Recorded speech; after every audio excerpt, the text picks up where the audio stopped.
Te aprecio muchísimo, Roberto Gil Suárez, que nos visites en esta mañana. ¿Cómo estás, Roberto? Muy bien, buen día, Luis. Feliz año. Feliz año, todavía se vale. Casi mitad de mes, pero todavía se vale. Todavía se vale. Feliz año, éxito en este 2019. Igualmente. Oye, pues, a ver, muchísimas cosas de las cuales hablar. ¿Qué te parece si entramos con el tema de la Guardia Nacional? En varias ocasiones tuvimos aquí inclusive hasta mesas contigo. Tú eras senador de la República y proponías una ley de seguridad interior. Curiosamente, los colectivos Seguridad Sin Guerra en aquellos momentos se oponían a esa ley de seguridad interior, decían que iban a militarizar el país, y hubo algunos colectivos, ya ahí no digo nombres, pero hubo algunos colectivos que hasta apoyaron en campaña y en gobierno a la Cuarta Transformación, y ahora pues se dan cuenta de que la cosa se volteó por completo, de que aquella ley de seguridad interior palidece ante lo que hoy es una Guardia Nacional. Llevar a la Constitución una solución que sin duda, Luis, es un atajo. Y déjame utilizar esta frase para enmarcar la discusión. A ver, en nuestro país hace falta capacidades institucionales del Estado mexicano para poder resolver de fondo el problema de la inseguridad y de la impunidad. Y como la ruta es necesariamente de largo plazo, hay que generar capacidades, invertir mucho dinero y asumir mucha responsabilidad en la construcción, insisto, de esas capacidades. De repente se nos ha hecho fácil buscar atajos. Déjame ponerte un ejemplo. Cuando no tenemos policías, porque es el gran problema del país, pues recurrimos al ejército. Primero por decisiones presidenciales, luego después una normalización, ahora ya en la constitucionalización de la presencia permanente de las Fuerzas Armadas en tareas de seguridad. Otro atajo. El Ministerio Público no sabe investigar, no puede investigar, entonces detengamos para investigar. Ahí está el arraigo en la Constitución. No podemos asegurar que una persona que cometió un delito se nos evada de la acción de la justicia. Ahí ampliamos otro atajo, el catálogo de supuestos de prisión preventiva oficiosa. Es decir, mientras está en juicio lo dejamos en la cárcel. Son estos atajos que de alguna manera suplen la incapacidad del Estado mexicano para tener soluciones, construir soluciones de fondo. Si esta reforma pretende resolver el problema de los policías en el país, es una solución muy mala.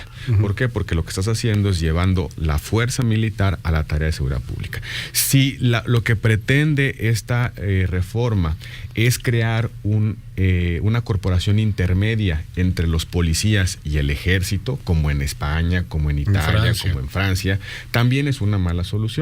¿Por qué? Porque en esos modelos la corporación es enteramente diferente al ejército, a las Fuerzas Armadas, está bajo mando civil, tiene una racionalidad de funcionamiento totalmente diferente al ejército. Ayer se inventaron un híbrido muy raro, en el cual quien firma el cheque es el secretario de Seguridad Pública, pero quien instruye, capacita, recluta, entrena y ordena las operaciones es el secretario de Defensa, lo cual en no esta tiene parte. mucho sentido. Decía por ahí un panista, un legislador panista, un diputado panista, es que esto es un ornitorrinco. Es su guardia ornitorrinco, así lo dijo en la Cámara de Diputados. A ver si por ahí tenemos el audio del ornitorrinco, ¿no? Llama mucho la atención. Parece pato, pero no es pato, pero es mamífero. No, de hecho así se dirigía, les decía a los diputados, a ver, ustedes mamíferos. Y bueno, el tema aquí es que jurídicamente hay una cosa rara, porque tengo entendido que los miembros de la Guardia Nacional estarán sujetos al fuero militar.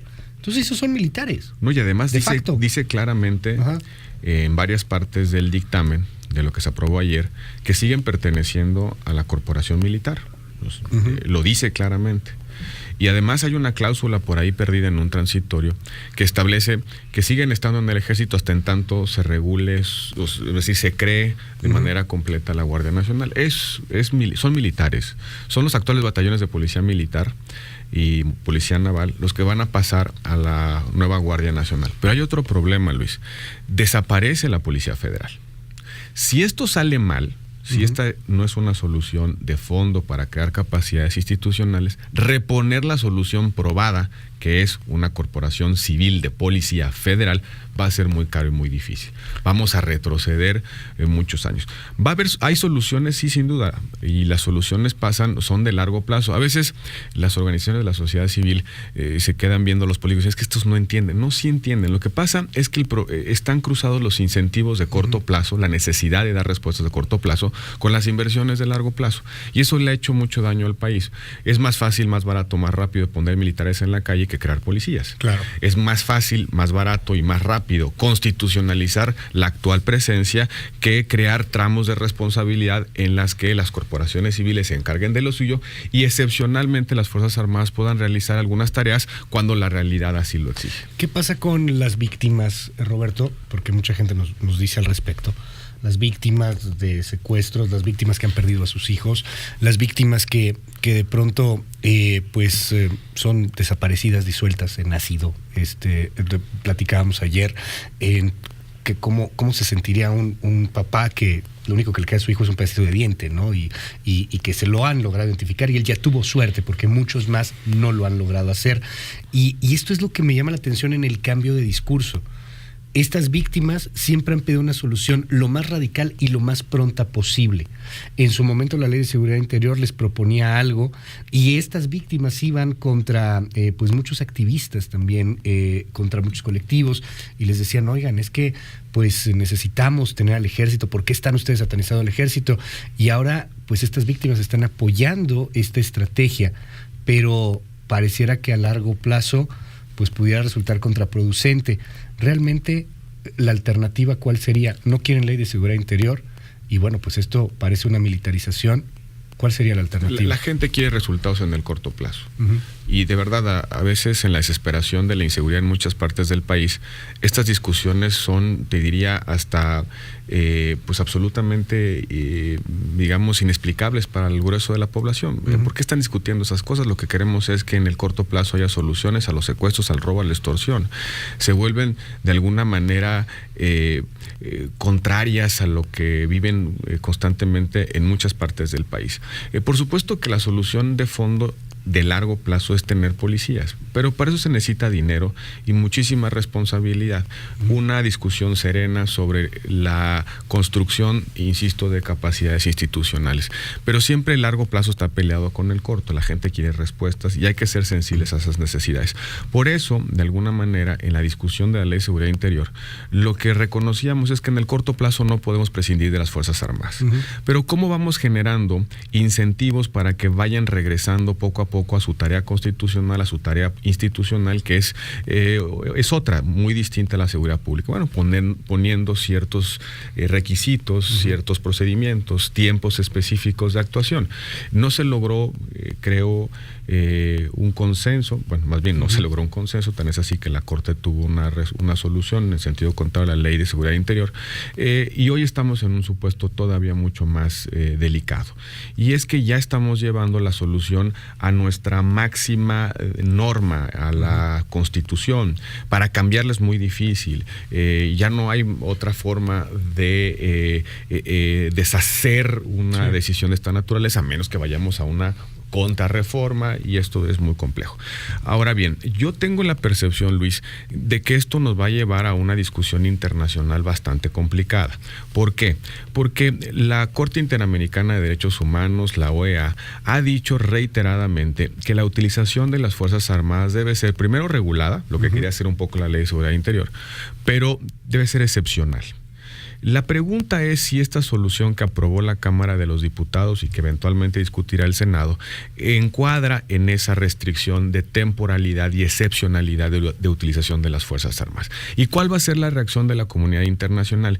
Pero más aún, ¿cuáles van a ser las responsabilidades del Estado mexicano frente a la comunidad internacional cuando con la utilización de la Guardia Nacional se violen derechos humanos? Es un asunto muy complejo porque, como la gente sabe, México está inscrito en un sistema de protección de los derechos humanos que implican responsabilidades para el Estado mexicano, tanto institucionales para todo el Estado como personales en la Corte Penal y una serie de cosas que nos obligan a mantener ciertos estándares democráticos en la actuación de la autoridad. O sea, lo que dices es qué va a pasar en el primer Tlatlaya de la Cuarta Transformación. Exactamente. ¿Qué va a pasar cuando la Guardia Nacional cometa una violación? Porque al final, a ver, lo van a cometer, no es lo mismo que te lo cometa una policía federal. Ojalá que no, ojalá que me equivoque, no, pero lo van a cometer. O sea, algo pasa en algún punto, hay algún tipo que se excede, hay de repente alguien que tiene ahí un desbordamiento, se va a castigar, no se va a castigar, ¿qué va a pasar? ¿Cuál va a ser la cara? Y hay una problemática, uh-huh, cada vez más aguda en materia de derechos humanos en nuestro país, y eso va a generar responsabilidades.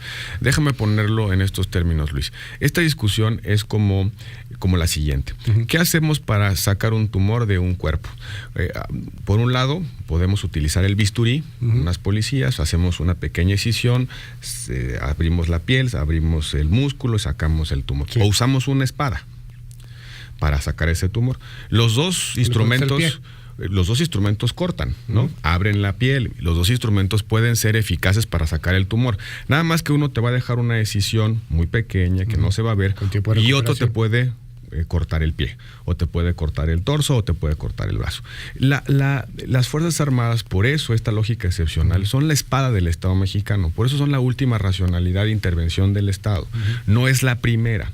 Las policías son los primeros respondientes, los que ponen orden, los que pacifican los conflictos, los que ayudan a la señora a cruzar la calle, los que resuelven una riña. Las Fuerzas Armadas tienen en democracia una función estrictamente subsidiaria. Cuando las capacidades civiles no son suficientes para atender un problema, entonces se recurre a las Fuerzas Armadas. Déjame poner este ejemplo. Si el crimen organizado, como sucede en nuestro país, tiene un calibre 50, claro, pues nuestras policías municipales no pueden resistir a esa capacidad de fuego y hay que recurrir a una capacidad de fuego mayor.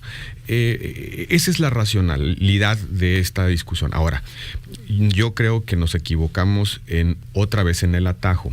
Y es muy fácil, muy rápido, más barato sacar a las Fuerzas Armadas que construir capacidades civiles.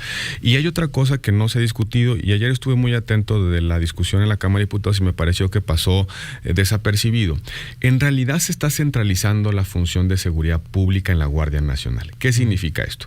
En el artículo 21, si no mal recuerdo, se establece que la Guardia Nacional tiene facultades para proteger a las personas, independientemente del tipo de delito y de la jurisdicción que le corresponde a ese tipo de delito. En los hechos está centralizando la función de seguridad pública. Es decir, se va a hacer cargo el presidente y su Guardia Nacional de todo y va a actuar para todo.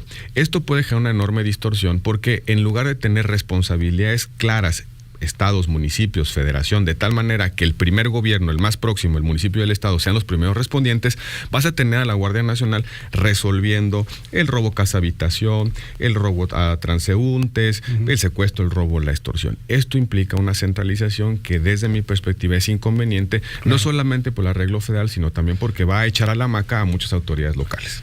Déjame detenerte en este punto. Hacemos una brevísima pausa, Roberto Gil Suat. Regresamos para platicar también del machete. Dices, es que son soluciones de machete, son soluciones fortísimas, porque hay otra solución que también ha sido criticada así de esta presidencia de la República y de esta cuarta transformación, el tema del huachicoleo. Cierro los ductos y así, pues evidentemente no se van a robar la gasolina porque no hay gasolina. Si cierras el banco no te lo roban, ¿no? Y si pues, no hay luz, nadie se va a robar la luz. Sí. Hacemos una pausa y regresamos porque aquí hay un tema fundamental y la impunidad y los detenidos. Exactamente. ¿Y eso es para cuándo? 8:01, seguimos. Esto fue lo que dijeron ayer en el Congreso sobre la Guardia Nacional. La compararon con un ornitorrinco. Lo que hoy está haciendo aquí, y qué pena que no esté Carlos Linneo, que manifestó la clasificación de las especies, es hacer una Guardia Civil tipo ornitorrinco, que es el único en su clase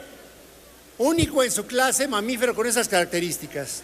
Roberto Gil Suart, ¿no habrá también un grave problema que no han podido resolver pues ni los gobiernos ni del PAN ni del PRI, y de ahí la desesperación de la gente, y al final es esta impunidad, el hecho de que si tú te robas la gasolina no vas a parar a la cárcel, si tú asesinas a alguien en el mayor cantidad de casos no paras en la cárcel, si lavas dinero no paras en la cárcel, los que paran en la cárcel o son pobres, son personas que se robaron algo muy pequeño, son personas de delitos menores y personas pues que están sufriendo por vía doble. ¿Qué hacemos con ese asunto, con la impunidad? ¿Cómo ves este gobierno en el tema? Yo creo que también este gobierno no está planteando otra vez las soluciones estructurales. Para terminar con la impunidad, lo que se requiere es aumentar la probabilidad de que un delito que se comete sea investigado y castigado por la justicia.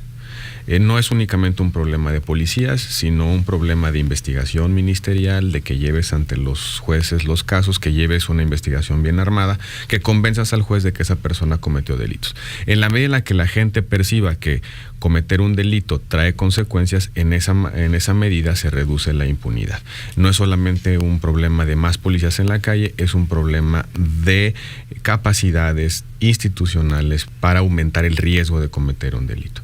Por eso también es un poco extraña estas estrategias muy radicales de cerrar todos los ductos para acabar con el huachicol. Nadie puede cuestionar que reducir, abatir, contener el robo de los combustibles es una necesidad, es un objetivo valioso, es un principio ético. Yo creo que ahí nadie puede cuestionar al presidente su decisión de combatir con toda la energía del Estado el robo de combustible, porque además nos cuesta mucho dinero, implica riesgos hasta el medio ambiente, es una fuente de financiamiento del crimen organizado para realizar otro tipo de actividades, de ahí sacan dinero para reclutar, para comprar armas, para secuestrar. Es un problema estructural que debe de resolverse. La pregunta es el cómo. No todo fin justifica el medio. En ese sentido, parece que la decisión que tomó el presidente es muy popular, sin lugar a dudas, es muy drástica, pero en el corto plazo va a traer algunos problemas. Y yo creo que va a implicar que el Estado, el gobierno, se enrede en una trampa. Por supuesto que cerrando los ductos va a bajar el huachicol. El problema es cuando abras los ductos. ¿Qué va a pasar cuando abras los ductos? Sobre todo si no logras desarticular a las organizaciones criminales que están detrás del huachicol. No ha habido un solo detenido, por lo menos no tengo evidencia de eso.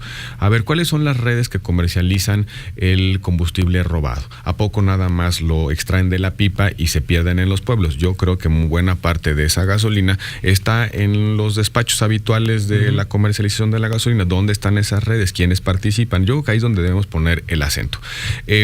Creo, como bien decías, Luis, el problema de nuestro país es de qué manera podemos resolver de fondo, sin atajos, el gran problema de impunidad. Finalmente, Roberto Gil Suart, podemos discutirlo de manera profunda. Puede haber un círculo que se mete al debate, que va analizando, que lo estudia, que todavía tiene cierta serenidad.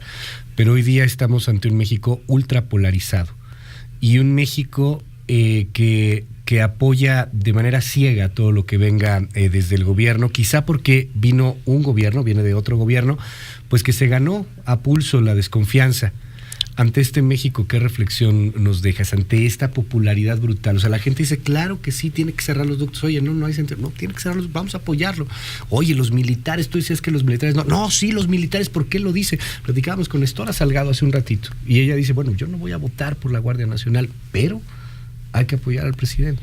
Yo creo, Luis, que no hay duda de que el presidente ganó con un amplísimo margen, tiene un muy importante bono de legitimidad. Está en sus primeros días y sin lugar a dudas la gente lo respalda. Le pasa a todo gobierno democrático, sobre todo aquel gobierno que gana con la amplitud con la que ganó el presidente Andrés Manuel López Obrador. También creo que no podemos negar que la gente pasó por un momento muy difícil en términos de desesperanza, en términos de enojo, de irritación, y de alguna manera esta nueva alternancia le provocó esperanza y cierto optimismo de que las cosas pueden cambiar. Yo creo que discutir sobre los cómo, sobre los medios, no implica cuestionar los fines legítimos que tiene este gobierno. Por supuesto que hay soluciones de distinto tipo. Una de las virtudes de la política es que te aporta un instrumental de soluciones para resolver los problemas. Creo que el presidente de la República está utilizando medios muy eficaces en términos de percepción. Es decir, la gente sí, por supuesto, quiere acabar rápido con el robo de combustible. Por supuesto que la gente quiere más policías en la calle, por eso la Guardia Nacional puede tener un cierto sentido en el corto plazo. Pero una democracia serena tiene que discutir sobre decisiones y soluciones sostenibles, sustentables, responsables en el tiempo. Y es ahí donde creo que todos, desde la pluralidad, podemos aportar un poquito en esta discusión. Ahora, Luis, yo creo que al presidente le debe de ir bien, yo creo que la oposición tiene que hacer su trabajo de aportar soluciones, debe haber cierta apertura por parte del gobierno de explorar esas soluciones. Uno no siempre tiene la razón y a veces uno, cuando tiene ciertas convicciones muy fijas, pues puede perder el sentido de otras posibilidades que pueden estar en la mesa. Es entendible el grado de apoyo que tiene el presidente, es entendible la desesperación de muchas partes de nuestro país, sobre todo ahí donde nos ha pegado la ola de crimen, pero eso yo creo que no nos debe llevar a avalar soluciones que a lo mejor pueden parecer muy eficaces en el corto corto plazo, pero que en el largo pueden generar males mayores. Roberto Gil Suart, muchísimas gracias por estar con nosotros esta mañana. Gracias. Mil gracias, Roberto. Son las 8 de la mañana con 11 minutos.